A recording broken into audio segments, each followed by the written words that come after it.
හිංසනය පරදමු ආදරය පතුරමු world vision වෙතින් පණිවිඩයක්.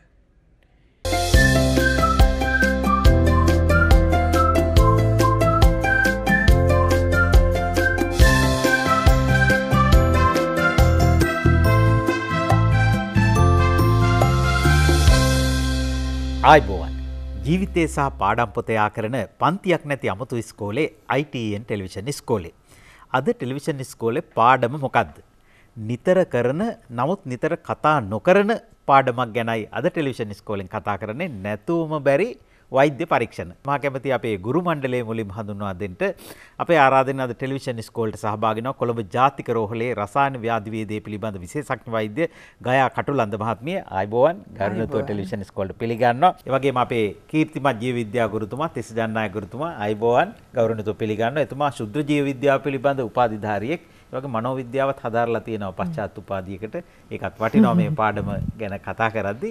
තිස්සජන්නායක මහත්තයා මට මේ දවස්වල පොඩි ප්‍රශ්නයක් තියෙනවා. මේ නිතර තොල කට වේලෙනවා. නිතර වතුර තිබා හැදෙනවා.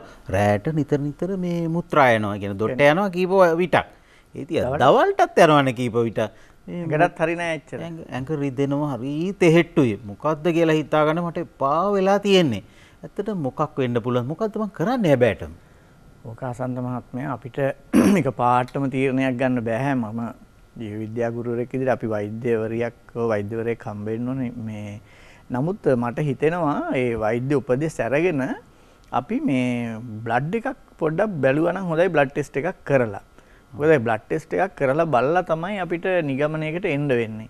ඉතින් ඇත්තටම ඔය මේ ගොඩාක් රෝගවලදී අපේ ශරීරයේ රුධිරය කියන එක මේ ඒවයේ සිද්ධ වෙන වෙනස්කම් වලින් අපිට රෝග හඳුනා ගන්න පුළුවන්. ඔය තිස්සනාග මහත්තයා මම අහලා තියෙනවා ඔය සීනි අමාරුවට සීනි අමාරුව කියන්නේ දියවැඩියාවනේ නේද? ඩයබටික් කියලා කියන්නේ ඒකනේ නේද? ඒකට ඔහොම වෙනවා කියලා ඔය රෝග ලක්ෂණ එනවා කියලා අහලා තියෙනවා. ඔව්. ඩයබටික් වෙන්න පුළුවන්. බොහෝ වෙලාවට ඒ රෝග ලක්ෂණ නිසා අපිට එහෙම තීරණය කරන්න පුළුවන්. ඒනට හැබැයි හරියටම තීරණය කරන්න නම් ඒක ස්ථිරවම නිගමනය කරන්න නම් මේ වෛද්‍ය පරීක්ෂණ ටිකක් තියෙනවා කරන්න. විශේෂයෙන්ම මේ රුධිරය පිළිබඳ පරීක්ෂණයක් කරන්න ඕනේ. පරීක්ෂණ කීපයක්ම තියෙනවා කරන්න. ඒ රුධිරය පිළිබඳ පරීක්ෂණ වලින් තමයි අපිට ඒක හොයාගන්න පුළුවන් වෙන්නේ. ඉතින් මේ රුධිරය සහ මුත්‍රා ගත්තොත් මේ රුධිරය කියන එකයි මුත්‍රා කියන එකයි මල පහ. මේ තුන මීට වඩා වෙනස් ගොඩාක් වෛද්‍ය පරීක්ෂණ ඉතින් ගොඩාක් සංකීර්ණයි. මම කියන්නේ එහෙම නෙමෙයි. මේ මූලික වශයෙන් මේ තුන පරීක්ෂා කිරීම මගින් බොහෝ රෝග හඳුනා ගැනීමට අපිට හැකි වෙනවා. ඒක නිසා තමයි අර බොහෝ මේ වෙලාවල් වලට වෛද්‍ය පරීක්ෂණ තියෙන ආයතනවල මේවා රෝගීන්ගේ රෝග නිර්ණය සඳහා යොදා ගන්නවා. මේකෙන් ගොඩාම වැදගත් වෙන ඒවා තමයි රුධිර පරීක්ෂණය කියන එක. ඒ රුධිර පරීක්ෂණ කියන එක හරිම වැදගත්. මොකද අපි මේ ඊළඟ ඒවා ගැන පසුවට කතා කරමු. රුධිර පරීක්ෂණය අතිශයින්ම වැදගත් වෙනවා. ඉතින් රුධිර පරීක්ෂණයේ ගොඩාක් දේවල් කරන්න පුළුවන්. රුධිර පරීක්ෂණය ගත්තොත් එහෙම ඒකෙන් අපේ ශරීරයේ පවතින විවිධ පද්ධති ආශ්‍රිතව තියෙන රෝග ලක්ෂණ පිළිබඳව රෝග ලක්ෂණ වලින් අපිට රෝගය කුමක්ද කියලා විනිශ්චයකට ඒමට වෛද්‍යවරයෙකුට ඒ රෝගියාගේ බාහිර අභ්‍යන්තර ලක්ෂණ එහෙම නැත්නම් සිම්ප්ටම්ස් එහෙම නැත්නම් රෝග ලක්ෂණ අධ්‍යයනය කරනවා වගේම මේ රුධිරය පිළිබඳ පරීක්ෂණත් ඉතාමත්ම වැදගත් වෙනවා රෝගය තහවුරු කර ගැනීම සඳහා. ඉතින් ඒක නිසා මම හිතනවා මම දැකලා තියෙනවා ඕනි තරම් ඔය වෛද්‍යවරු හම්බ වෙන්න යනකොට ලොකු ෆයිල් මිටියක් අරගෙන යනවා. ඉතින් ඒවයේ විවිධ වෛද්‍ය වාර්තා තියෙනවා. ඉතින් දැන් සමහර අයට මේ වෛද්‍ය වාර්තාව වෛද්‍යවරයා දැන් ලියලා දෙනවා මෙන්න මේ ටෙස්ට් ටික කරගෙන ඉන්න කියලා. ඕක ගිහිල්ලා අපි ඊට පස්සේ විද්‍යාගාරයට බාර දෙනවා. අපෙන් දැන් රුධිර සාම්පලයක් ගන්නවා. අරගෙන ඉවර වෙලා ඒක අර පරීක්ෂණ වලට ගන්නවා. ඒ අරගෙන ඉවර වුණාට පස්සේ අපිට ඉතින් මේ වගේ කොලයක් හම්බ වෙනවා print කරලා. ඉතින් මේ කොලේ හම්බ වුණාම ඉතින් මේකේ දාලා තියෙන එක ඒවා ඔක්කොම ඉංග්‍රීසියෙන් දාලා තින්නේ. අපිට තේරෙන්නේ නැහැ කිසි දෙයක්. එතකොට වෛද්‍යවරයා තමයි මේක බලලා ඉවරලා ඒක තීරණය කරන්නේ. ඉතින් මම හිතුවා අසන්ත මහත්මයා මේ ගැන හැමෝටම පොඩි අවබෝධයක් තියෙනවා නම් මොකටද මම මේ ටෙස්ට් එක කළේ කියන එකත් ඒ ටෙස්ට් එක කරන්න කලින් සමහර වෙලාවට වෛද්‍යවරු උපදෙස් දෙනවා. දැන් උදාහරණයක් වශයෙන් ඔබතුමා දැන් ඔය කිව්ව රෝග ලක්ෂණ වල හැටියට වෛද්‍යවරු කියනවා මෙන්න මෙහෙම ෆාස්ටිං බ්ලඩ් ග්ලූකෝස් එකක් කරන්න කියලා නැත්නම් ෆාස්ටිං බ්ලඩ් සුගර් එකක් කරන්න කියලා. ඉතින් එතකොට ඒකෙදි කියනවා මේ පැය 12ත් 14ත් අතර කාලයක් අවම වශයෙන් පැය 12ක්වත් කෑම කන්නේ නැතුව ඉන්න කියලා. ඒ කියන්නේ කෑම නවත්තපු තැන ඉඳන් පැය 12ත් 14ත් අතර කාලයක් කිසිම ආහාරයක් නොගෙන ඉඳලා ඉවර වෙලා මේ ටෙස්ට් එක කරන්න කියලා. ඉතින් ඒතකොට සමහර අයට ඒ ගැන එච්චර ලොකු අවබෝධයකුත් නැහැ. ඒ හින්දා සමහරවිට ටෙස්ට් එක හරියට කෙරෙන්නේ නැහැ. ඉතින් ඒ නිසා ඒ වගේ වැදගත් දේවල් තියෙනවා මේ රෝගියා විසින් අනුගමනය කරන්න ඕනි දේවල්. ඒ කියන්නේ ඊට අඩුවෙන් ඉඳලත් බෑ වැඩියෙන් ඉඳලත් බෑ නේද විසඳන වෛද්‍යතුමී? ඔව් ඇත්තටම ඒකට හරි નિયમિત වෙලාවක් තියෙනවා ඒ විදිහට निराහාරව ඉන්න. දැන් හසන්ත කියපු රෝග ලක්ෂණවල විදිහට දැන් ඇඟ කෙට්ටු වීම, නිතර තිබහ ඇතිවීම, ඒ වගේම නිතර මුත්‍රා කිරීමට අවශ්‍ය වීම ඇත්තටම දියවැඩියා රෝගයේ රෝග ලක්ෂණ. ඉතින් මේ රෝග ලක්ෂණ තුන හින්දා දියවැඩියා රෝගය කියලා සැක කරන්න පුළුවන්. ඉතින් එහෙම වුණාම අපි මුලින්ම කරන පරීක්ෂණය තමයි ෆාස්ටිං බ්ලඩ් ෂුගර් කියන්නේ. එතකොට निराහාරව ඉඳලා අපි රුධිර සාම්පලයක් ගන්නවා. ඇත්තටම රුධිර පරීක්ෂණ ගැන කතා කරොත් රුධිරයේ සංඝටක දෙකක් තියෙනවා. එතකොට රුධිරයේ සෙල්ස් තියෙනවා. ඒ කියන්නේ සෛල. රතු රුධිරාණු, සුදු රුධිරාණු. ඊට අමතරව රුධිරයේ තියෙනවා තරලයක්. ඒකට කියනවා ප්ලාස්මාව කියලා. ඉංග්‍රීසියෙන් සීරම් කියලත් කියනවා, ප්ලාස්මා කියලත් කියනවා. එතකොට අපි බලන්නේ මේ ප්ලාස්මා වල තියෙන සීනි මට්ටම. එතකොට මේක බලන්න අපි ඇත්තටම දැන් ගොඩක් ෆාස්ටිං ඒ කියන්නේ පැය 10ක් 12ක් ඉන්න අවශ්‍ය නැහැ. අඩුම තරමින් පැය 8ක් निराහාරව හිටියොත් ඇති. ලයිෆ් බොයි ෂැම්පූ ලෙද කිරි ප්‍රෝටීන් සහ මල්ටිවිටමින් හිසකෙස් මුල සිට පෝෂණය කර ශක්තිමත් කරයි. ලයිෆ් බොයි ෂැම්පූ ලෙද කිරි ප්‍රෝටීන් සහ මල්ටිවිටමින් හිසකෙස් මුල සිට පෝෂණය කර ශක්තිමත් කරයි. පැය 10ක් හිටියොත් තවත් හොඳයි. නමුත් පැය 12කටත් වඩා ගොඩක් වෙලා निराහාරව හිටියොත් අපි දැන් මේ පරීක්ෂණයේ නියම ප්‍රතිඵල ලබා ගන්න බැරි වෙනවා. මොකද දැන් මේකේ අපි අවදානම් මට්ටම් හදලා තියෙන්නේ පැය 8ක් 10ක් निराහාරව ඉඳලා රුධිරය ලබාගෙන. එතකොට අපි රෝගියාටත් අවවාද දෙන්නේ පැය 8ක් 10ක් අතර निराහාරව ඉන්න කියලා. ඊට අමතරව තව කරුණු කීපයක් තියෙනවා. දැන් එහෙම निराහාරව හිටියට වතුර බොන්න පුළුවන්. එතකොට මේක ගොඩ දෙනෙක් දන්නේ නැහැ. ඉතින් ගොඩක් වෙලාවල අපිත් ගොඩක් වෙලාවල පර්යේෂණ ආයතන වලිනුත් උපදෙස් දෙනවා වතුරවත් බොන්න එපා කියලා. නමුත් වතුර ටිකක් බිව්වට කමක් නැහැ. කැලරි අඩංගු ආහාර ගැනීමෙන් තමයි වළකින්න ඕන. අනිත් එක මේක කරන්න ඕන මේ ෆාස්ටිං निराහාරව ඉන්න ඕන රාත්‍රී කාලේ පමණයි. සමහර අය දැන් උදේ 8ට පටන් අරගෙන පැය 10ක් निराහාරව ඉඳලා හවස ඇවිල්ලා ලේ දෙන එක අපිට අනුමත කරන්න බෑ. මේ निराහාරව ඉඳීම රාත්‍රී කාලයේ කරලා උදෑසන තමයි බ්ලඩ් සාම්පලය ලබා දෙන්න ඕන. ඔය පෑ ගාන පිළිබඳ විවිධ මතිමතාන්තර තිබුණා.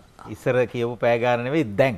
මම හිතන්නේ වෛද්‍ය පරීක්ෂණ පිළිබඳවත් මේ කාල නිර්ණය කිරීම කාල පරාසයන් එන්න වෙනස් වෙනවා අලුත් වෙනවා ඊළඟට අගයන් ප්‍රතිශතයන් එන්න වෙනස් වෙනවා තිස ජනනායකතුමා ෆාස්ටිං බ්ලඩ් සුගර් කියලා එකක් තියෙනවා ඒ වගේම රැන්ඩම් බ්ලඩ් සුගර් කියලා එකකුත් තියෙනවා ඒ කියන්නේ ඒ පුජ්‍යලයාගෙන් ඒ වෙලාවෙම රුධිරය අරගෙනත් බලන්න පුළුවන් සීනි ප්‍රමාණය දැන් ඔය මේ මම මේකේ මේ ජීව විද්‍යාත්මක පැත්ත කතා කළොත් දැන් මේ ග්ලූකෝස් එහෙම නැත්තම් මේ සීනි නැත්තම් දැන් අපි ආහාරයට ගන්නවනේ මේ දැන් බත් ඉන්දියාප පිට්ටු රොටි ඔය මොනවා කෑවත් ඒවයේ තියෙන්නේ කාබෝහයිඩ්‍රේට්. දැන් මේ කාබෝහයිඩ්‍රේට් අපේ ආහාර මාර්ගයේදී ජීර්ණය වෙලා අවසානයේදී ඒ පිෂ්ඨය වුණත් නිදහස් කරන්නේ රුධිරයට ග්ලූකෝස් විදිහට. එතකොට අපි ආහාර ජීර්ණය වුණාට පස්සේ රුධිරයට විශාල ග්ලූකෝස් ප්‍රමාණයක් එනවා. අපි වුණත් ආහාරයක් අරගෙන යම් වෙලාවකට පස්සේ බැලුවොත් අපේ ග්ලූකෝස් මට්ටම රුධිරයේ වැඩි වෙනවා. ඒක සාමාන්‍ය දෙයක්.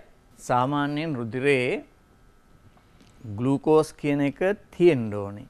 මොකද රුධිරයේ තියෙන ග්ලූකෝස් තමයි අපේ ඇඟේ සෛලවලට අරගෙන සෛලවල බිඳහෙලලා අපේ සෛල ටික නඩත්තු කරගෙන යන්න ඕනි කරන ශක්තිය සපයන්නේ.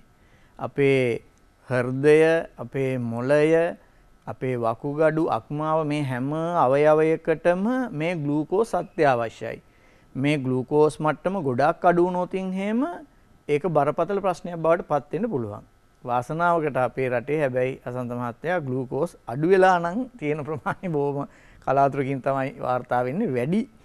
වැඩිපුර තියෙන එක තමයි ප්‍රශ්නේ තියෙන්නේ. ඉතින් රුධිරයේ ග්ලූකෝස් මට්ටම බලපුවාම මේ රුධිරයේ මිලිලීටර් 100ක මිලිග්‍රෑම් 100කට අඩුවෙන් තියෙනවා නම් අපිට කියන්නේ ඔය ඔබ අර ඉස්සෙල්ලා කිව්ව රෝග ලක්ෂණත් එහෙම මතුවෙන්නේ නැහැ. ඒ කියන්නේ ඩයබටික් නැත්තම් දියවැඩියා තත්වයක් නැහැ කියලා තීරණය කරන්න පුළුවන්. ඔය ආකාර මේ රුධිරයේ සීනි තියෙනකොට කඩේට ගියාම සීනි ගණන්. ඔව්. ඉතින් දැන් සාමාන්‍යයෙන් මේ රුධිරයේ මිලිලීටර් 100ක මිලිග්‍රෑම් 100ත් 126ත් අතර තියෙනවා නම් ඒ දෙක අතර පරාසය තියෙනවා නම් ප්‍රී ඩයබටික් එහෙම නැත්තම් තාම දියවැඩියා මට්ටමක් ඇවිල්ලා නැහැ. නමුත් එන්න පුළුවන් ස්වභාවය තියෙනවා. ඉතින් එතකොට 126න් වැඩි වෙනකොට තමයි ඒකේ ප්‍රශ්නේ එන්නේ. ඉතින් ඒක අපේ වෛද්‍යතුමිය විසින් පැහැදිලි කරයි. දැන් මම කියන්න ගියේ ඇත්තටම මෙන්න මේක. මේ ඕනෑම කෙනෙක්ගේ ආහාරයක් ගත්තට පස්සේ මේ රුධිරයට ග්ලූකෝස් එකතු වෙනවා. විශාල ප්‍රමාණයක් එනවා.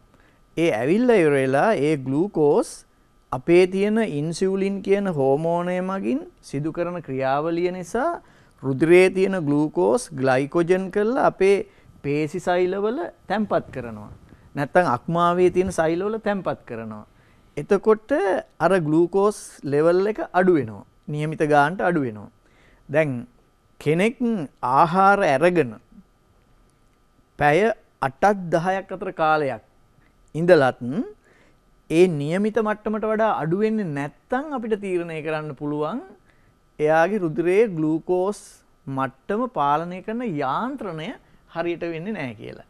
ඉතින් ඇත්තටම මේ පරීක්ෂණ මේ හදලා තියෙන්නේ ආන්න ඒ தત્ත්වය බලන්න. ඒ කියන්නේ පැය 8ක් 10ක් අතර කාලයක් निराहारව ඉඳලත් දැන් ඒ निराहारව ඉන්නකොට අර ග්ලූකෝස් මට්ටම નિયમિત ගානට දක්වා අඩු වෙන්න ඕනි. ඒතර ඒ ගානට දක්වා අඩු වෙන්නේ නැතුව ඒ මට්ටමට වඩා වැඩියෙන් තියෙනවා කියලා කියන්නේ ඒ රුධිරයට එන ග්ලූකෝස් ටික පාලනය කරන යාන්ත්‍රණය ශරීරයේ වෙන්නේ නැහැ කියන එක. ඒක තමයි ප්‍රධානම හේතුව. ඉතින් ඒක නිසා ඒක වෙනවද නැද්ද කියලා බලාගන්න තමයි මේ निराहारව ඉඳලා ඉවරලා ග්ලූකෝස් මට්ටම මනින්නේ. ලේ බලනවා කියලානේ ඉස්සර කිව්වේ රුධිර පරීක්ෂණාරෝමය බර වචන දාලා දැන් කතන ඉස්සර ඔය අපේ අත්තල මුදල ලේ බලනවා. හැබැයි ලේ බලන එකක් පටන් ගන්න තියෙන්නේ මේ මෑතක. ඊට ඉස්සර මොනව කරන්නද තිස්සජනායක මහත්තයා? ඊට ඉස්සර නම් මං හිතන්නේ ඉතින් අර රෝග ලක්ෂණ මත පදනම් වෙලා තමයි ගොඩක් ඒවා තීරණය කරලා තියෙන්නේ. දැන් හැබැයි ඉතින් හසන්ත මහත්මයා මේක අර අපිට 100%ක් නිර්වද්‍යවම ගන්න පුළුවන්. ඒකයි මේකේ තියෙන වාසිය. ඒ කියන්නේ අනුමානෙට නෙමෙයි හරියටම නිර්වද්‍ය ලෙස ගන්න පුළුවන්. ඉතින් එතකොට අර ඒ නිර්ණායකයන් වලට අදාළව මේ වෛද්‍යවරයාට හරි ලේසි මේ ඒක මේ තීරණය කරගන්න. රුධිර පරීක්ෂණ කරන්න කලින් මුත්‍රා පරීක්ෂණ කළාද කියලා විටක හිතෙනවා. මුත්‍රා පරීක්ෂා කිරීමෙන් ශරීරයේ සීනි මට්ටම වැඩි කියලා සාමාන්‍ය දැනුමකින් දැනගන්න අපේ අය දැනගෙන ඉඳලා තියෙනවා. ඔය මුත්‍රාවල ස්වභාවය අනුව සීනි වැඩි කියලා. එහෙම දැනුමකුත් තිබිලා තියෙනවා. විසන් වෛද්‍යතුමිය. ඔව් අනිවාර්යයෙන්ම රුධිරයේ සීනි මට්ටම වැඩි නම් අපිට මුත්‍රාවලත් සීනි පිටවීම වැඩි වෙනවා. එතකොට මුත්‍රාවල සීනි පරීක්ෂා කරොත් අපිට සීනි තියෙන බව හොයාගන්න පුළුවන්. එතකොට අපි UFR කියලා පරීක්ෂණයක් කරනවානේ. එතකොට මේ පරීක්ෂණය අනිවාර්යයෙන්ම අපි බලනවා සීනි තියනවද කියලා. එතකොට නමුත් රුධිර මුත්‍රාවල සීනි තිබුණු පමණින්ම අපිට දියවැඩියාව හඳුනා ගන්න බෑ. මොකද සමහර වෙලාවට මුත්‍රාවල සීනි වෙන හේතු හින්දා එන්න පුළුවන්. ඒ වගේම සීනි ඒ කියන්නේ සීනි මුත්‍රාවල නැති වුණත් අපිට රුධිරයේ තියෙන්නත් පුළුවන්. එතකොට ඒ හේතුව නිසා අපි සම්මත පිළිගැනීම රුධිර පරීක්ෂණයකින්ම තමයි දියවැඩියාව තහවුරු කරන්න පුළුවන්. රුධිර පරීක්ෂණයේ අගය මම කිව්වා කාලෙන් කාලෙට මේක වෙනස් වෙලා තියෙනවා. දැන් අගය නිරවුල්ව පැහැදිලිව කියනවා නම් දැන් අපි දියවැඩියා තත්ත්වය කියලා හඳුනාගන්නේ කුමන මට්ටමද? ඇත්තටම දියවැඩියාවේ රෝග ලක්ෂණ තියෙන කෙනෙකුට එකවරක් ෆාස්ටිං බ්ලඩ් ෂුගර් එකක් කළා ඒක 126 මිලිග්‍රෑම් per ඩෙසිලීටරට වඩා වැඩි නම් අපි දියවැඩියාව කියලා හඳුනා ගන්න පුළුවන්. හැබැයි රෝග ලක්ෂණ නැති කෙනෙකුට නම් අපි මේ පරීක්ෂණය දෙවරක් කරන්න ඕන. දෙවරක් කරලා දෙවරම 126ට වැඩි නම් අපි දියවැඩියාව හඳුනා ගන්න පුළුවන්. ලයිෆ් බොයි ෂැම්පූල ඇති කිරි ප්‍රෝටීන් සහ මල්ටිවිටමින් හිසකෙස් මුල සිට පෝෂණය කර ශක්තිමත් කරයි. ලයිෆ් බොයි ෂැම්පූල ඇති කිරි ප්‍රෝටීන් සහ මල්ටිවිටමින් හිසකෙස් මුල සිට පෝෂණය කර ශක්තිමත් කරයි. එතකොට ඒකෙන් අදහස් වෙන්නේ රෝග ලක්ෂණ නැති අයටත් අපි සමහර වෙලාවට මේ පරීක්ෂණය කරනවා. යාට රිස්ක් එක වැඩි නම්, එයාගේ පවුලේ අයට දියවැඩියාව තියෙනවා නම් ඒ වගේ අවස්ථාවල. ඉතින් දැන් දියවැඩියා රෝගයේ තියෙන අවදානම් තත්ත්වය කියන්නේ ඒකෙන් අපිට අපේ වකුගඩු වලට බලපානවා, ඇස් වලට බලපාලා ඇස් අන්ධ වෙන්න පුළුවන්, ස්නායු වලට බලපාලා තුවාල ඇතිවීම, එහෙම අන්තිමට ඇම්පියුටේෂන් වගේ තත්ත්වකින් ඉවර වෙන්න පුළුවන්. එතකොට මේ ඔක්කොම වෙන රිස්ක් එක තියෙන්නේ රුධිරයේ සීනි මට්ටම 126ට වඩා වැඩි වුණොත්. ඒක හින්දා අපි ඩයබටිස් කියන්නේ 126ට වඩා වැඩි නම්. එතකොට ප්‍රී ඩයබටිස් කියන්නේ 100ත් 126ත් අතර අවස්ථාවේ මේ ලක්ෂණ ඇති වෙන්නේ නැහැ. මේ අවදානම් තත්ත්වයන්. නමුත් ඒත් හෘදයාබාධ නැත්තම් ආඝාතය වැනි තත්ත්වයන් නැති වෙන්න පුළුවන්. ඒක හින්දා ඒ තත්ත්වයේදී වුණත් අපි ඒක අඳුර ගන්න ඕන. අඳුරගෙන ඒකට ඒත් පාලනය කරන්න ඕන. මේක පරීක්ෂණ කරලා ලෝක සෞඛ්‍ය සංවිධානයත් පිළි අරගෙන ඊට පස්සේ ඇමරිකා එක්සත් ජනපදයේ ඇමරිකන් ඩයබටිස් ඇසෝසියේෂන් කියලා සංගමයක් තියෙනවා. එතකොට ඒගොල්ලෝ සම්මත කරලා තියෙන අගයන් තමයි මේවා. එතකොට අපි ලංකාවේ සම්මතයක් තියෙනවා අපිත් මේවා පිළිගන්නවා කියලා. ඒ කියන්නේ ලෝකේ වැඩි රටවල්, ඒ කියන්නේ ලෝකේ හැම රටක්ම වගේ පිළිගන්න අගයන් තමයි මේවා. ඔබ සඳහන් කළා දෙවරක්වත් පරීක්ෂා කරලා බලන්න ඕන කියලා. දැන් සමහරුන්ගේ එකවරම සීනි මට්ටම ඉහළ යන්න පුළුවන් නේද? එකවරම පහළ වැටෙන්නත් පුළුවන් නේද? දැන් ඒ වගේ වෙලාවක ඔය පරීක්ෂණය කළොත් එහෙම දැන් එකවරක් විතරක් බලලා නිගමනයකට එන්න එපා, එන්න හොඳ නෑ. ආයිසරයක්, ඒ කියන්නේ අපිට දැන් ඔය ඇඟ කෙට්ටු වීම, නිතර මුත්‍රා පිටවීම, ඊට අමතරව නිතර තිබහයන ගතිය තියෙන කෙනෙකුට එකවරක් වුණත් ඇති. අනිත් එක දැන් 126ට වඩා දැන් 150 160 වගේ නෙමෙයි, එකපාරට 250 300 ආවොත් අපි දෙවරක් බල ඉන්න අවශ්‍ය නැහැ. එතකොට ග්ලූකෝස් මට්ටම වැඩි හින්දා අපිට පුළුවන් ඒ වෙලාවටම ට්‍රීට්මන්ට් පටන් ගන්න. සමහරුන්ගේ දියවැඩියා තත්ත්වය ඇති නොවි වෙනත් හේතු මත මානසික හෝ ආතති තත්ත්වයන් හෝ වෙනත් තත්ත්වයන් මත රුධිරයේ සීනි මට්ටම ඉහළ යන්න පුළුවන් නේද? ඔව්. දියවැඩියාවෙත් වර්ග දෙකක් තියෙනවානේ. ඒ කියන්නේ දියවැඩියාවම හැදෙන්න පුළුවන්, ඊට අමතරව වෙනත් ලෙඩ නිසා සීනි මට්ටම වැඩි වෙන්න පුළුවන්. සමහර විට මේක සමහර බෙහෙත් වර්ග හින්දා වෙන්න පුළුවන්. తాවකාලිකව. ඔව්. ඒවත් ගන්නකම් දියවැඩියා තත්ත්වය තියෙන්න පුළුවන්. ඉතින් ඒ වුණත් ඒ වෙලාවටත් අපි දියවැඩියාවට කරනවා වගේ ඒක පාලනය කරන්න ඕන. හේතුව මොනවා වුණත් සීනි වැඩි නම් අපි අනිවාර්යයෙන්ම පාලනය කරන්න ඕන. මොකද සීනි වැඩි වෙලා දිගටම තිබුණොතින් ඒක ශරීරයට බලපානවා. වෙනත් ඉන්ද්‍රියයන්ට බලපානවා. දැන් අර කියාපු රෝග ලක්ෂණ මට නෑ. මම මේ වැඩසටහනට ප්‍රවේශයකට වුණා නිසා, නැත්තම් අපේ ප්‍රේක්ෂකයෝ හිතයි මට ඒ ටික තියෙනවා කියලා. ඒ ප්‍රශ්නයක් අහන්න නිසා විසන් වෛද්‍යතුමිය ඔය දියවැඩියාව පරීක්ෂා කරන්න, රුධිරයේ සීනි මට්ටම පරීක්ෂා කරන තවත් පරීක්ෂණ මොනවද? ඔව්. දැන් ෆාස්ටිං බ්ලඩ් ෂුගර් වලට අමතරව රැන්ඩම් බ්ලඩ් ෂුගර් කරන්න පුළුවන්. ඒ කියන්නේ ලෙඩාට කිසිම ෆාස්ටිං එකක් නැතුව. එතකොට ඒක 200ට වඩා වැඩි නම් නැවතත් අපි දියවැඩියාව කියලා හිතනවා. ඒකත් දෙසරයක්ම ආවොතින් හරි නැත්නම් රෝග ලක්ෂණ තිබුණොත් හරි දියවැඩියාව කියලා අපිට හඳුනා ගන්න පුළුවන්. ඊට අමතරව අපි ගොඩක් දැන් කරන පරීක්ෂණයක් තමයි HbA1c කියන එක. ඒ පරීක්ෂණය ගැන කියනවා නම් මම කලින් කිව්වනේ රුධිරයේ තියෙනවා සෛල තියෙනවා, තරලය තියෙනවා. දැන් ග්ලූකෝස් තියෙන්නේ තරලයේ. හැබැයි HbA1c තියෙන්නේ සෛල ඇතුලේ. දැන් හිමොග්ලොබින් කියලා සංඝටකයක් තියෙනවා රුධිර සෛලවල. මේ හිමොග්ලොබින් තමයි ඔක්සිජන් ගෙනියන්නේ පෙනහළු වල ඉඳලා ශරීරය පුරා. එතකොට මේ හිමොග්ලොබින් එකට පුළුවන් ග්ලූකෝස් එක්ක බැඳෙන්න. බැඳිලා හැදෙන කෙමිකල් සබ්ස්ටන්ස් එක තමයි HbA1c කියන්නේ. එතකොට ශරීරයේ රුධිර සෛලයක ආයු කාලය මාස 3ක්. එතකොට මාස 3ක් තිස්සේ මේ රුධිරාණු ඇතුලේ තියෙන හිමොග්ලොබින් හෙමිහිට ග්ලූකෝස් එක්ක බැඳෙනවා.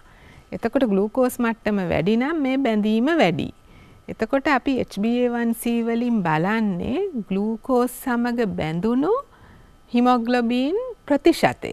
ඒ කියන්නේ අපි බලනවා රතු රුධිරාණිය ඇතුලේ කොපමණ හිමොග්ලොබින් තියෙනවද කියලා. ඊට පස්සේ අපි බලනවා ග්ලූකෝස් එක්ක බැඳුණු හිමොග්ලොබින් කොච්චර ප්‍රමාණයක් තියෙනවද කියලා. එතකොට අපි ග්ලූකෝස් සමග බැඳුණු හිමොග්ලොබින් මුළු හිමොග්ලොබින් ප්‍රමාණයෙන් ප්‍රතිශතය බලනවා. එතකොට මේක අර මිලිග්‍රෑම් per ඩෙසිලීටර් ඒ වගේ නෙමෙයි අපි දෙන්නේ percentage එකක් විදිහට. එතකොට normal කෙනෙක්ගේ මේකට වඩා දියවැඩියා තියෙන කෙනෙක්ගේ වැඩි. අන්න ඒක තමයි අපි මනින්නේ. තිස්ස ජණ්ඩා ගුරුතුමා මීට කලින් අපි රුධිරය පිළිබඳව කතා කරපු නිසා මම ආයසරයක් පොඩි පැහැදිලි කිරීමක් කරන්න. දැන් මේ රුධිරය ගත්තොත් එහෙම අපේ විශේෂඥ වෛද්‍යතුමිය සඳහන් කරපු විදිහට මේ රුධිරයේ තියෙනවා රුධිර සෛල. මේ රුධිර සෛල වලින් වැඩිපුර ප්‍රමාණයක් තියෙන මේ වගේ රතු රුධිරාණු සෛල, සුදු රුධිරාණු සෛල සහ පට්ටිකක් තියෙනවා. රුධිර ප්ලාස්මාව තමයි වැඩි පරිමාවකින් තියෙන්නේ. එතකොට ප්ලාස්මාව සාමාන්‍යයෙන් 55ක විතර ප්‍රමාණයක් තියෙනවා මේ සෛල. ලයිෆ් බොයි ෂැම්පූ ලෙද කිරි ප්‍රෝටීන් සහ මල්ටිවිටමින් හිසකෙස් මුල සිට පෝෂණය කර ශක්තිමත් කරයි. ලයිෆ් බොයි ෂැම්පූ ලෙද කිරි ප්‍රෝටීන් සහ මල්ටිවිටමින් හිසකෙස් මුල සිට පෝෂණය කර ශක්තිමත් කරයි. මුළු පරිමාවෙන් 45ක විතර ප්‍රමාණයක් තියෙනවා. ඒතර දැන් අර අපි ඉස්සෙල්ලා ෆාස්ටිං බ්ලඩ් සුගර් හෝ එහෙම නැත්නම් රැන්ඩම් බ්ලඩ් සුගර් ඒ වයිදී මැනුම් කරනු ලැබුවේ මේ රුධිර ප්ලාස්මාවේ දිය වෙලා තියෙන ග්ලූකෝස් ප්‍රමාණය කොච්චරද කියලා. ඊට අමතරව මේ රුධිරය එකට තියෙනකොට මේ රුධිර ප්ලාස්මාවට එකතු වෙන ග්ලූකෝස් වලින් මේ රතු රුධිරාණු සෛල අස්සට ග්ලූකෝස් ගන්නවා. රතු රුධිරාණු සෛලය ඇතුළට ග්ලූකෝස් ගන්නවා. ඒ රතු රුධිරාණු සෛලයේ ඇතුළට ග්ලූකෝස් ගන්න අතරම ඊට පස්සේ ඒ රතු රුධිරාණු සෛලය ඇතුලේ තියෙනවා හීමොග්ලෝබින්. ඒ කියන්නේ රතු රුධිරාණු සෛලයක් මෙහෙම ගත්තොත් එහෙම අපි ඒ රතු රුධිරාණු සෛලයක මේ වගේ මේක ඇතුලේ තියෙනවා ප්‍රෝටීනයක් ඔක්සිජන් පරිවහනය කරන ඒ ප්‍රෝටීනයට කියන්නේ එක අණුවක් නෙමෙයි ගොඩක් තියෙනවා හීමොග්ලෝබින් කියලා. එතකොට මේ හීමොග්ලෝබින් සමග සම්බන්ධ වෙලා තියෙන්න පුළුවන් ග්ලූකෝස්. එතකොට ඒ රුධිරයේ තිබිච්ච ග්ලූකෝස් ප්‍රමාණය අනුව මේක කොයිතරම් ප්‍රමාණයක් සම්බන්ධ වෙනවාද කියන එක තීරණය වෙනවා. දැන් සමහර අය ඉන්නවා මේ ෆාස්ටිං බ්ලඩ් සුගර් එක කරන්න එන දවසට දවස් 2-3කට කලින් ඉඳන් හොඳට බෙහෙත් දීලා හොඳට සැරසිලා ඒ ටෙස්ට් එකටම ඒ කියන්නේ ටෙස්ට් එක හොඳ වෙන්නයි ඕනේ. මම දැකලා තියෙනවා එහෙම කරනවා. ඒ කියන්නේ ටෙස්ට් එක හොඳ වෙන්න ඕන හින්දා බොහොම හොඳ කල්කිරියාවෙන් එනවා. හැබැයි ඊට මාස 3කට විතර 2කට විතර පිටිපස්සේ බලලා හොඳට වැනි රස කනවා. එතකොට අර ෆාස්ටිං බ්ලඩ් සුගර් එක හොඳ වුණාට අර මාස 3ක හිස්ටරි එකක් මේකේ තියෙනවා. එතකොට අර පැරණි කල්කිරියාව කොහොමද හොඳද කියලා හොයා ගැනීමේ හැකියාවක් වෛද්‍යවරයාට මේකෙන් හම්බ වෙනවා. ඉතින් ඒක නිසා තමයි ඇත්තටම HbA1c කියන පරීක්ෂණයත් ඇත්තටම ඒක වැදගත් වෙනවා. මොකද මේ රතු රුධිරාණු සෛලයක තියෙන කාල සීමාවත් එක්ක ගත්තහම කොච්චර මේ හීමොග්ලෝබින් එක්ක ග්ලූකෝස් බැඳුනද කියන එකෙන් ඔහු ඒ යම්කිසි කාලයක් තුල එයාගේ රුධිරයේ ග්ලූකෝස් මට්ටම පාලනය කරේ කොහොමද කියන එක පිළිබඳ අවබෝධයක් එනවා. ඉතින් එතකොට මේ දෙකම මැන්නහම පස්සේ තමයි ඒක හරියටම කියන්න පුළුවන් වෙන්නේ. ඊට අමතරව දැන් තිස්ස මහතා කියපු විදිහට දැන් HbA1c අගය අනුව අපිට පහුගිය මාස 3 ග්ලූකෝස් මට්ටම කීයද කියලා කියන්නත් පුළුවන්. ඒ කියන්නේ දැන් HbA1c එකෙන් පහුගිය මාස 3 ග්ලූකෝස් මට්ටම ගැන ඒ කියන්නේ හරි අගයක් දෙන්නත් පුළුවන්. ඉතින් ඒකින්ද මේක ගොඩක් හොඳ පරීක්ෂණයක්. මේකෙදි අනිත් එක අපිට ෆාස්ටිං ඉන්න ඕනත් නැහැ. එතකොට ලෙඩාට තියෙන අපහසු අඩුයි. හැබැයි මිල පැත්තෙන් ගත්තොත් මේක ෆාස්ටින් බ්ලඩ් ෂුගර් එකට වඩා මිලෙන් වැඩි. ඒ වුණාට මේක ඉතාම හොඳ පරීක්ෂණයක්. දැන් මේකේ මම පෙන්නලා තියෙනවා දැන් HbA1c 6.5ට වැඩි නම් අපිට දියවැඩියාව කියන්න පුළුවන්. ඒ වගේම 5.7යි 6.5යි අතර නම් ඒක ප්‍රී ඩයබටිස්. 5.7ට අඩු නම් අඩුයි. එතකොට නමුත් දැන් මේ ඩයබටිස් හඳුනා ගැනීමේදී මේක මේ විදිහට උපකාරී වෙනවා. ඒ වගේම දැන් දියවැඩියාවට බෙහෙත් ගන්න කෙනෙක්ගේ දියවැඩියාව පාලනය වීම පිළිබඳව බලන්නත් මේක ඉතාම හොඳ පරීක්ෂණයක්. එතකොට මේකේ වැලිව් එක විදිහට එයාට පහුගිය මාස 3 රුධිරයේ සීනි මට්ටම තිබුණ විදිහ අපිට හිතා ගන්න පුළුවන්. උදාහරණයක් විදිහට HbA1c 10 නම් එයාගේ පහුගිය මාස 3 තිබුණු රුධිරයේ සීනි මට්ටම 250යි. ඒක 7 නම් 150යි. දැන් HbA1c 6 නම් 115යි. එතකොට දැන් මේකෙන් හොඳම අවබෝධයක් එනවා වෛද්‍යවරයාටයි ඒ වගේම රෝගියාටත් අවබෝධයක් එනවා එයාගේ සීනි මට්ටම කොහොමද තිබුණේ, එයා තවදුරටත් පාලනය වෙන්න ඕන කොහොමද කියන එක ගැන හොඳ අවබෝධයක් එනවා. මෙත් රෝගියෙකුගේ පරීක්ෂණ වාර්තාවක් ඒකේ ෆාස්ටින් බ්ලඩ් ෂුගර් එක 369යි. එතකොට ඒ කියන්නේ මෙයා පළවෙනි වතාවට කරන කෙනෙක් නම් දියවැඩියාව තියෙනවා කියලා අඳුර ගන්න පුළුවන්. බෙහෙත් ගන්න ලෙඩෙක් නම් එයාගේ කන්ට්‍රෝල් එක පාලනය ඉතාමත් දුර්වලයි කියලා මේකෙන් පෙනී යනවා. මේ තියෙන HbA1c පරීක්ෂණ වාර්තාවක්. එතකොට මේකේ අගය ඇවිල්ලා තියෙන්නේ 5.1යි. ඒකෙන් කියවෙන්නේ යාගේ පාලනය ඉතාමත් හොඳ තත්ත්වයේ තියෙනවා කියලා. මේ රෝගියාගේ පරීක්ෂණ වාර්තාවේ විදිහට HbA1c අගය 10.5යි. ඒ කියන්නේ යාගේ පාලනය හරියට වෙලා නැහැ කියන එක. ඒ වගේම විසන් වෛද්‍යතුමිය දැන් ආහාර අරගෙන පැය 2කට පස්සේ මේ සීනි මට්ටම පරීක්ෂා කරනවා නේද? ඔව්. එහෙම පරීක්ෂා කරන එකට අපි කියන්නේ පෝස්ට් ප්‍රැන්ඩියල් බ්ලඩ් ෂුගර් කියලා. ලයිෆ් බොයි ෂැම්පූ ලෙද කිරි ප්‍රෝටීන් සහ මල්ටිවිටමින් හිසකෙස් මුල සිට පෝෂණය කර ශක්තිමත් කරයි. ලයිෆ් බොයි ෂැම්පූ ලෙද කිරි ප්‍රෝටීන් සහ මල්ටිවිටමින් හිසකෙස් මුල සිට පෝෂණය කර ශක්තිමත් කරයි. එතකොට ආහාර අරගෙන හරියටම පැය 2කින්. දැන් මේ පරීක්ෂණයේ තියෙන ප්‍රධානම ප්‍රයෝජනය තමයි කෙනෙක් දියවැඩියා රෝගිය හඳුනාගත්තට පසුව එයාගේ පාලනය බැලීම. ඉතින් සමහර විට වෛද්‍යවරුන් නියම කරනවා දවසේ 3 වේලටම පස්සේ පෝස්ට් ප්‍රැන්ඩියල් බ්ලඩ් ෂුගර් කරන්න කියලා. ඒ කියන්නේ උදෑසන ආහාර වේල, දවල් ආහාර වේල, රාත්‍රී ආහාර වේල. එතකොට මේ වෙලාවට ආහාර වේල් වැදගත්ම දේ එයා හැමදාම කන ආහාර වේලට සමාන ආහාර වේලක් ගන්න ඕන.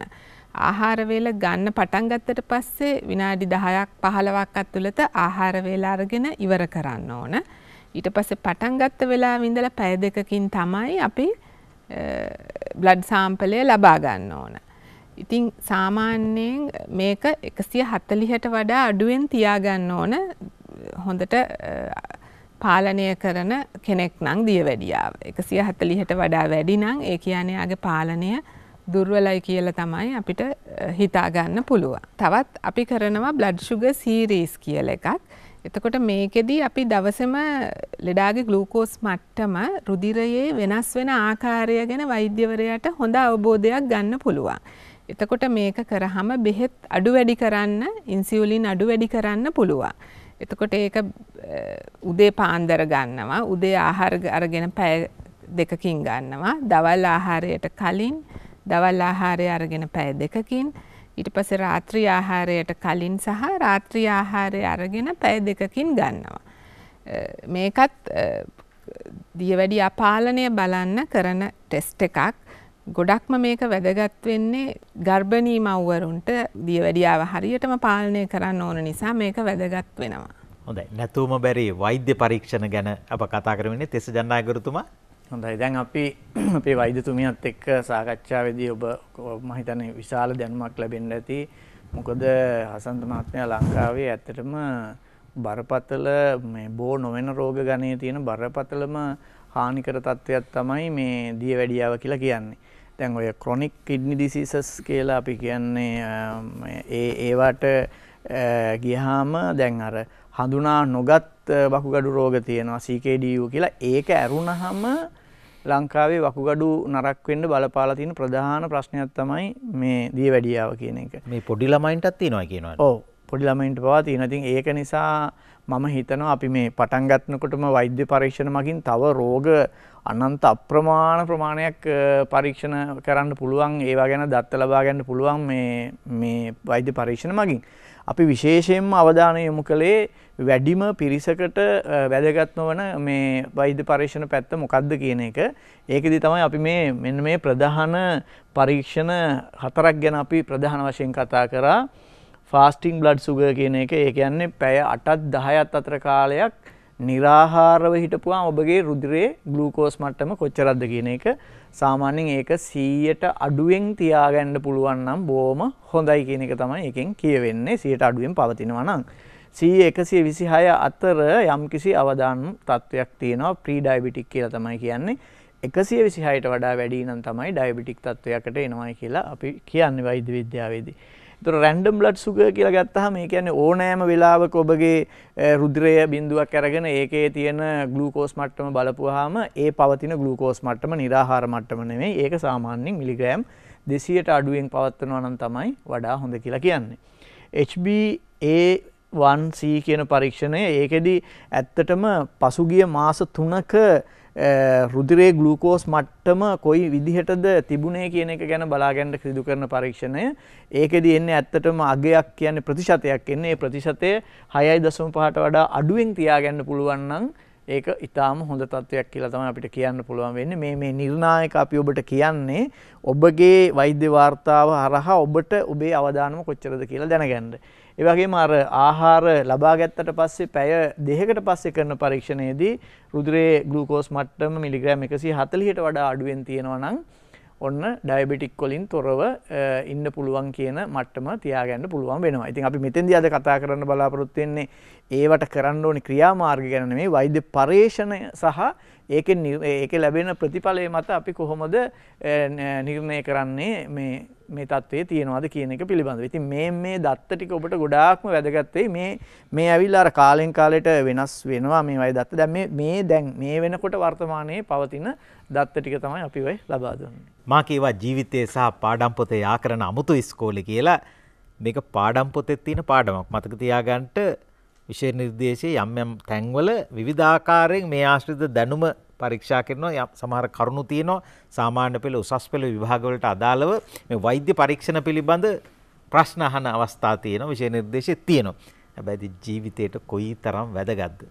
අපි කරනවා. හැබැයි කතා කරනවා අඩුයි. වෛද්‍ය පරීක්ෂණ ගැනයි අද පාඩම. මට අවසර දෙන පාලක මැදට යන පණිවිඩ කීපයක් සඳහා. ලයිෆ් බොයි ෂැම්පූ ලෙද කිරි ප්‍රෝටීන් සහ මල්ටිවිටමින් හිසකෙස් මුල සිට පෝෂණය කර ශක්තිමත් කරයි. ලයිෆ් බොයි ෂැම්පූ ලෙද කිරි ප්‍රෝටීන් සහ මල්ටිවිටමින් හිසකෙස් මුල සිට පෝෂණය කර ශක්තිමත් කරයි. ඉතින් මේකේ ජීව විද්‍යාත්මක පැත්ත බැලුවොතින් එහෙම අපේ මේ අස්ථි තියෙනවනේ. ඔය අස්ථිවල තියෙනවා බෝන් මැරෝ කියලා එකක්. ඒ කියන්නේ ඇට මිදුළු. ඒ ඇට මිදුළු වල තියෙනවා ස්ටෙම් සෙල්ස් කියලා જાතියක්. ඒ කියන්නේ අපිට මේකට සිංහලෙන් නම් වචන කියන්නේ මූලික සෛල කියලා.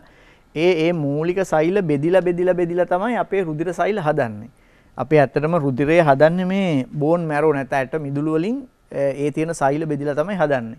ඒ සෛල බෙදිලා හදනකොට ඒ සෛල වලින් මේ මෙතන තියෙන බෝන් මැරෝ වල තියෙන ස්ටෙම් සෙල්ස් නැත්නම් මූලික සෛල වලින් 60ක් විතර දායක වෙනවා RBC, ඒ කියන්නේ red blood cells හදන්න, රතු රුධිර අණු හදන්න. 10ක් විතර ඒ සෛල වලින් බෙදිලා එනවා, ඇවිල්ලා ඒ වයින් සුදු රුධිර අණු සෛල සාදනවා. එතකොට ඒකෙන් 30ක් විතර වගේ ප්ලේට්ලට් හදන්න දායක වෙනවා. ඒ කියන්නේ පට්ටිකා හදන්න දායක වෙනවා. එතකොට දැන් යම් රෝගී තත්ත්ව නිසා මෙන්න මේවා සඳහා ඒ සඳහා හැදෙන ඒ සෛල ප්‍රමාණයන්හි වෙනස්කම් වෙනවා.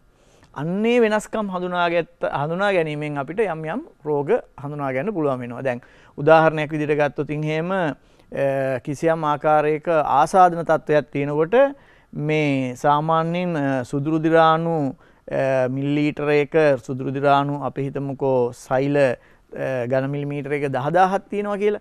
ඒක තව වැඩි වෙන්න පුළුවන්. ඒ ප්‍රමාණය තව වැඩි වෙන්න පුළුවන්. ඒ වගේම මේ සුදු රුධිරාණු වල වර්ග කීපයක් තියෙනවා.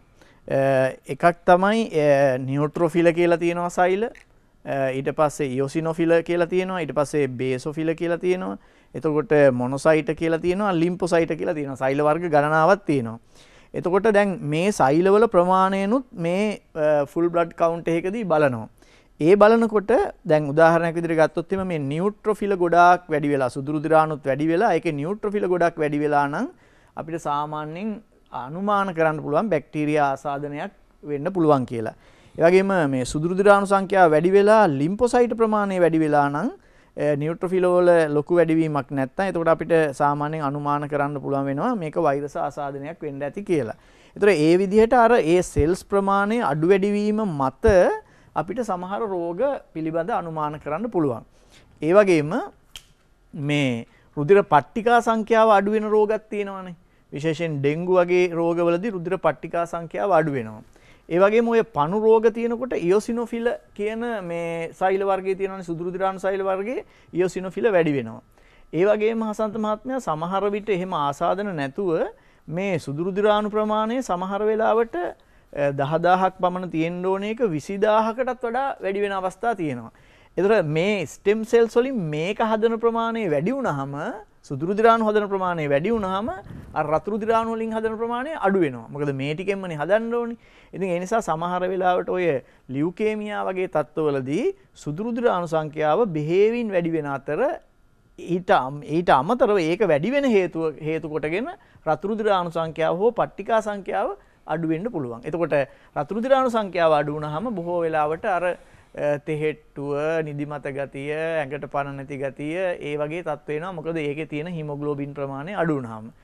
මේ ෆුල් බ්ලඩ් කවුන්ට් එකේ තියෙන අනිත් වැදගත්ම ලක්ෂණය තමයි මේ රතු රුධිරාණු සංඛ්‍යාව වගේම රතු රුධිරාණු තුල පවතින හීමොග්ලෝබින් ප්‍රතිශතය HB නැත්නම් හීමොග්ලෝබින් ප්‍රතිශතයත් නිර්ණය කරනු ලබනවා. ඉතින් හීමොග්ලෝබින් ප්‍රමාණය අඩුවීම මත ඇනීමියා කියන තත්ත්වය නැත්නම් අපි කියන්නේ ලේ අඩුකම කියලා ඔය සාමාන්‍ය විවහාරයේදී කියන්නේ නීරක්තය කියලාත් කියනවා, රක්තහීනතාවය කියලාත් කියනවා. ඒක දැනගන්නත් පුළුවන් මේ හීමොග්ලෝබින් ප්‍රමාණය මිනුම් කිරීමෙන්. ඒ අනුව මේ සම්පූර්ණ රුධිර පරීක්ෂණයකින් ආසාදන හඳුනා ගන්නත් පුළුවන් වෙනවා. ලියුකේමියා වැනි එවැනි මේ කැන්සර් මට්ටමේ රෝග හඳුනා ගන්නත් පුළුවන් වෙනවා. ඒ වගේම රක්තහීනතාවය වගේ රෝගත් හඳුනා ගන්න පුළුවන් වෙනවා. ඉතින් ඒ නිසා රුධිර පරීක්ෂණයකදී රුධිර සෛල ප්‍රමාණය අධ්‍යයනය කරන එක ගොඩක් වැදගත් වෙනවා. රසායන ව්‍යාධි වේදයේ පිළිබඳ විශේෂඥ වෛද්‍ය ගයා කටුලන්ද මහත්මිය. ඇත්තටම තිස්ස මහතා ඒක හොඳට පැහැදිලි කරා. අපිට වැදගත්ම වෙන්නේ වයිට් බ්ලඩ් සුදු රුධිරාණු, රතු රුධිරාණු සහ පට්ටිකාවල ප්‍රමාණයන්.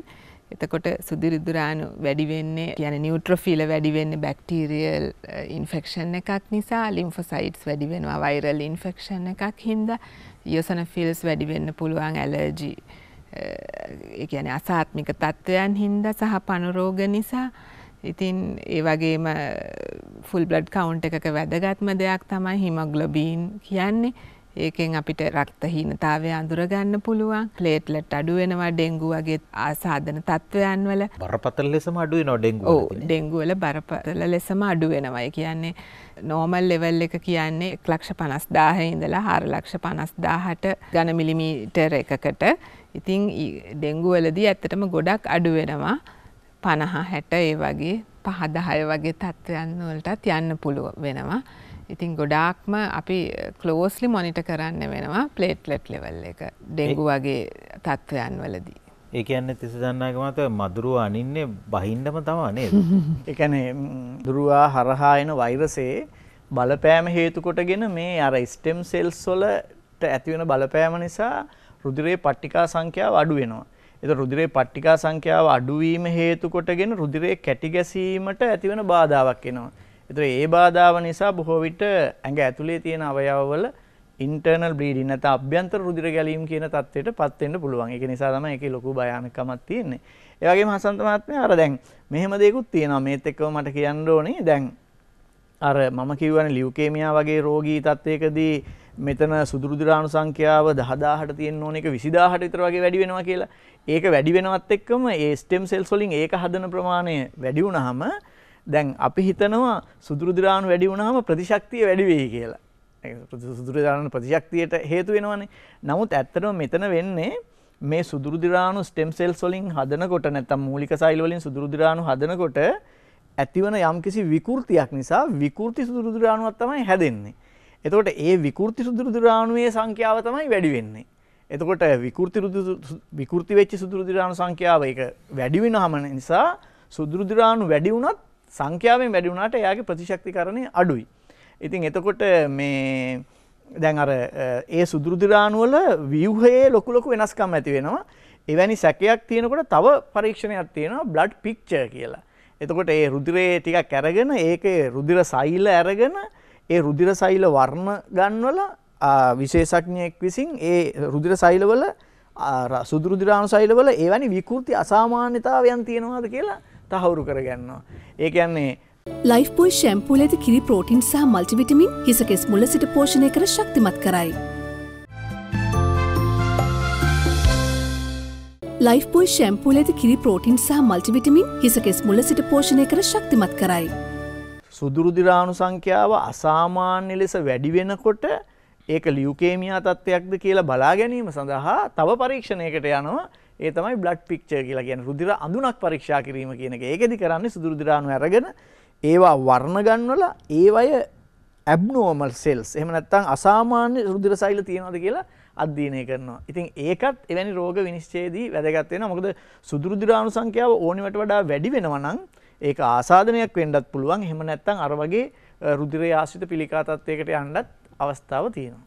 වෛද්‍ය රසායන වේදයේ කොයිතරම් දුර ගමනක් ඇවිල්ලාද කියනවා නම් දැන් මීට දශක ගණනාවකට පෙර නොතිබිච්ච පරීක්ෂණ ක්‍රමවේද අද හඳුන්වලා දීලා තිනවා. තාක්ෂණය අතින් දැනුම අතින් සෑහෙන දුරක් ඇවිල්ලා තියෙනවා විශේෂ වෛද්‍යතුමිය නේද? ඔව් ඒ වගේම දිනෙන් දිනක් දියුණු වෙනවා ඒක. අපේ කොළඹ ජාතික රෝහල එහෙම ගත්තාම ඉතා ඉහළ මට්ටමේ පරීක්ෂණාගාර තියෙන රෝහලක්. ඇතරම අපේ අරමුණ වෙන්නේ රෝගියාට අවශ්‍ය පරීක්ෂණ ඉහළම තත්ත්ව පාලනයක් යටතේ ඉතා ඉක්මනින්ම ලබා දීම.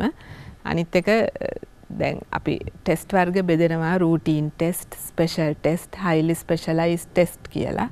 ඉතින් ඒ හැම මට්ටමේම ටෙස්ට් අවශ්‍ය පරිදි රෝගියාට කරලා දීම තමයි.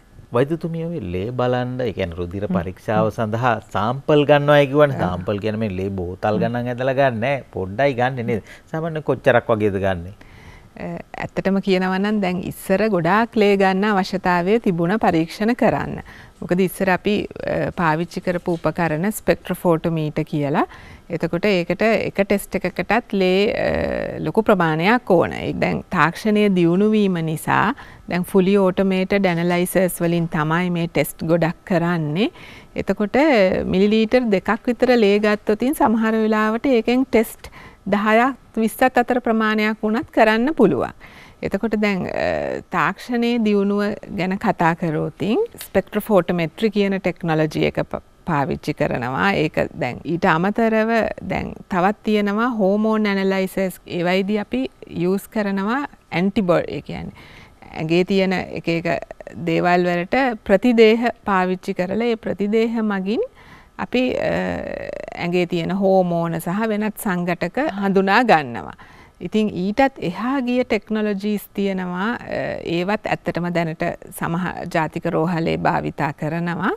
හැබැයි ඒ හැම එකටම ලේ සාම්පලයක් අත්‍යවශ්‍යයි. ඒ කියන්නේ ලේ එළියට ගන්නේ නැතුව සාම්පලයක් එළියට ගන්නේ නැතුව ශරීරයේ තිබියදීම ලේ බලන්න පුළුවන් ක්‍රමත් තියෙනවා නේද? එහෙම ක්‍රමත් තියෙනවා. නමුත් අපි ලංකාවේ තාම එහෙම ඒවා පාවිච්චි කරන්නේ නැහැ. ඒවා රිසර්ච් තත්ත්වේනුත් තියෙනවා. රිසර්ච් තත්ත්වයෙන් එහාට ගිහිල්ලත් තියෙනවා. එතකොට ඇඟේ සවි කරපු පොඩි උපකරණයකින් ඇඟේ ඇතුලේ ග්ලූකෝස් මට්ටම බලා ගන්න පුළුවන්. එතකොට දැනට ග්ලූකෝස් වලට තමයි එහෙම හදලා තියෙන්නේ. එතකොට දවසේ ග්ලූකෝස් වෙනස් වෙන විදිහ ඇත්තටම මැනලා ඒවා රෙකෝඩ් කරලා අපිට පසුව ඒ උපකරණය ගලවලා හොයාගන්න පුළුවන්. තිස්ස ජන්නාය ගුරුතුමා පොඩි ළමයින්ට එහෙම මම හිතන්නේ මේ හසන්ත මහත්මයා ගොඩාක් මේ තියෙන ප්‍රශ්නයක් තමයි ඔය බ්ලඩ් ටෙස්ට් එකක් කරන්න කියපුවාම මේ විදලා ලේ ගන්නවා කියන එක පොඩි කියලාත් නෑ ලොකු අයත් සමහර අය බොහොම හරිම බයයි. මේ විදලා ලේ ගන්නවා කියලා කියපුවාම සමහර අයට ලේ දකින්නත් බෑනේ.